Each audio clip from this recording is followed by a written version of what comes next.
Halo teman-teman, apa kabar? Welcome back to my channel. Video kali ini kita akan melanjutkan tutorial mengenai MySQL. Sebelumnya kita sudah berhasil membuat database baru dengan berbagai tipe collection ya. Nah, sekarang kita akan belajar mengenai database engine ya. Jadi di MySQL itu memiliki banyak engine. Kalau misalkan kita mau lihat, kita bisa select ya dengan cara show show engine. Teman-teman tinggal jalankan. Nah, ini engine yang dimiliki oleh MySQL. Nah, di MySQL secara default engine yang digunakan adalah InnoDB ya. Ini terlihat dari supportnya ini. Default. Jadi dia digunakan sebagai default engine. Saya tidak pernah mencoba semua engine yang ada di sini. Yang pernah saya gunakan hanya dua. Yang pertama InnoDB, yang kedua MyISAM ini.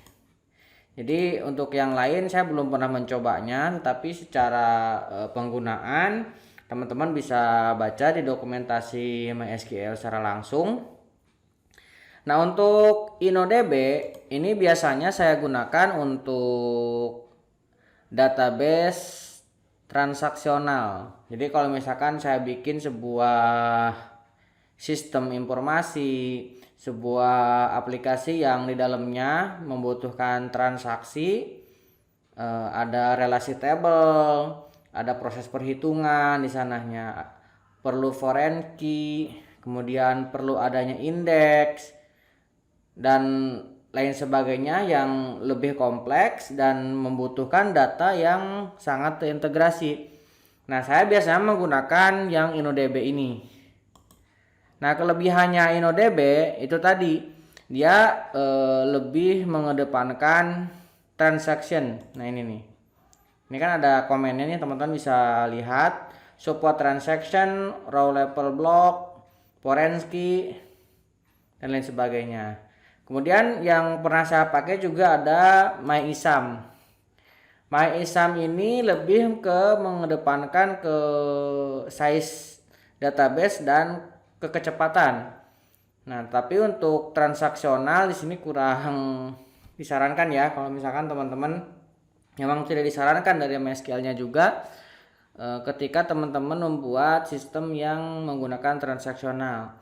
Nah, biasanya saya bikin sebuah aplikasi blog atau ya hanya company profile, saya menggunakan ini, MyISAM ini. Tapi kalau misalkan sudah membuat sistem informasi kayak misalkan sistem informasi klinik, accounting, payroll, nah ini menggunakan InnoDB yang ini.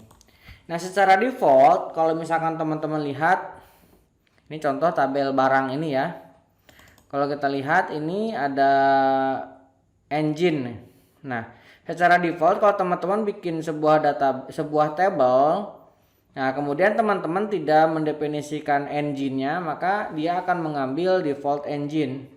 Default engine dari MySQL adalah InnoDB. Jadi walaupun teman-teman tidak mendefinisikannya, maka si MySQL ketika create table akan menggunakan default engine-nya yang ini InnoDB. Karena memang kalau saya pribadi kebanyakan menggunakan ya InnoDB ini. Karena memang kebanyakan aplikasi yang dibikin juga aplikasi transaksional ya. Nah, itu sekilas mengenai engine ya. Jadi teman-teman bisa melihat di sini tipe-tipe engine yang dimiliki. Nah, cuman saya gak bisa menjelaskan semuanya karena memang saya belum pernah memakainya, hanya pernah memakai dua ini saja, InnoDB dan MyISAM. Tapi untuk lebih detailnya teman-teman bisa baca di komennya ini, dan lebih jelasnya lagi silahkan dibuka lagi di dokumentasi MySQL-nya secara langsung. Oke, sebagai pengetahuan saja, mudah-mudahan teman-teman menjadi ada informasi tambahan yang teman-teman dapatkan dari video kali ini. Jangan lupa subscribe dan nyalakan tombol loncengnya. Sampai ketemu di tutorial selanjutnya.